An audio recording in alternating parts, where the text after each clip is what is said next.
Good day, everyone. For teleSUR, I'm Cody Weddle in Caracas, Venezuela. We start today in Colombia, where President Juan Manuel Santos has confirmed the suspension of peace talks between the government and FARC rebels. The confirmation by Manuel Santos puts 2 years of productive dialogue on hold.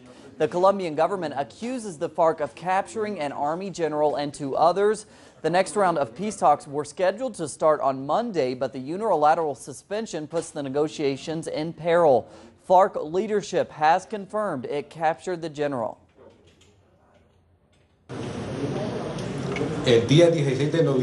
On November 16, at around 1500, guerrilla units from the Ivan Rios FARC-EP bloc, in exercising their safety duties, intercepted, in one of the mobile squads kept on the shores of Rio Atrato, the boat in which active Army General Ruben Dario Aizate Mora, commander of the so-called Joint Task Force Titan that operates in the area of the country, was traveling. Comandante de la denominada Fuerza de Tarea Conjunta Titán que opera.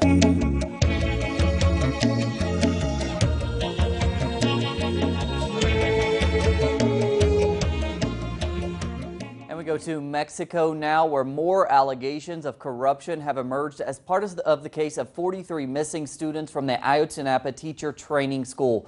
3 solidarity convoys are touring the country to raise awareness of the deep corruption that has prompted thousands of disappearances and murders. The convoys are moving through the country and plans to end in Mexico City on Thursday, the country's Independence Day. The relatives of the students are leading the way, calling for justice for all who have suffered at the hands of authorities and criminal gangs.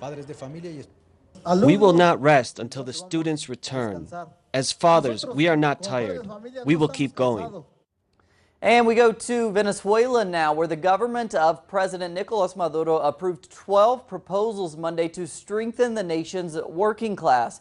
The president called the nation's workers the unifying force behind the development of Venezuela. Maduro announced the creation of a workers' bank and a productivity audit of state-owned enterprises. At the same time, the president, who is also a former union leader, approved 3 new laws designed to fight corruption and excessive bureaucracy in the country.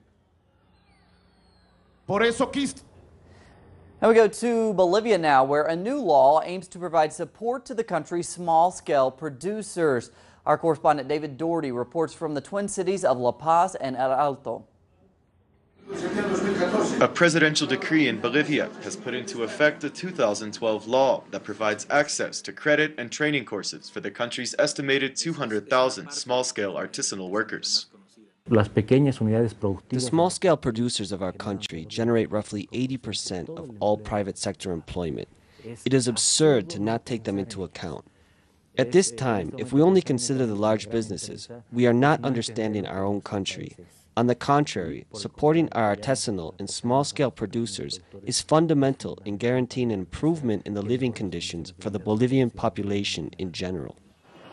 In the city of El Alto, an artisanal workers center is being built with public resources, where a newly opened training workshop established by the Artisan Support Law is already teaching young Bolivians jewelry making and metalworking skills. According to artisanal union leader Javier Jarro, the recent advances are the result of a long fight. It's only recently that the artisans are being properly recognized. 25 years ago, in this city of El Alto, the artisan sector proposed this law. But it's only now, 25 years later, that this law was finally passed. Artisanal workers of Bolivia, like Juana Arteaga Huanca, belong to one of the country's oldest organized labor movements. If we are going to produce things here in Bolivia, we must consume what is ours and improve upon it. This is how we are going to develop our country. For Bolivian artisan workers, who are now being directly consulted by the state throughout the new law's implementation, it appears that decades of struggle may finally be paying off. Reporting from La Paz, David Doherty, teleSUR.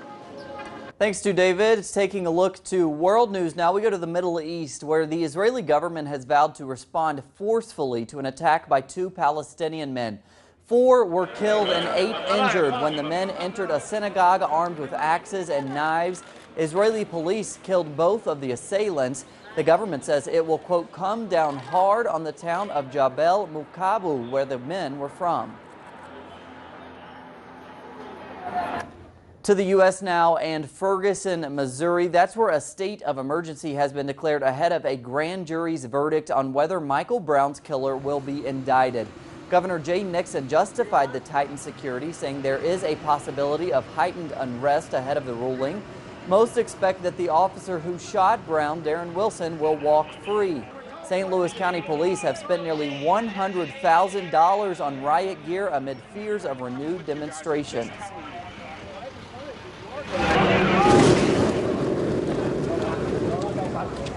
We go to Hong Kong now, where protesters are leaving sites of lengthy demonstrations after 2 months on the streets calling for electoral reform. A few protesters do remain, vowing to keep the acts peaceful.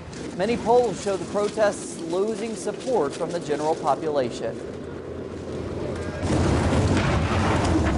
That's where we ended today. We have plenty more on those stories and plenty others at our website, telesurtv.net/English. For teleSUR English, I'm Cody Weddle. Have a great day.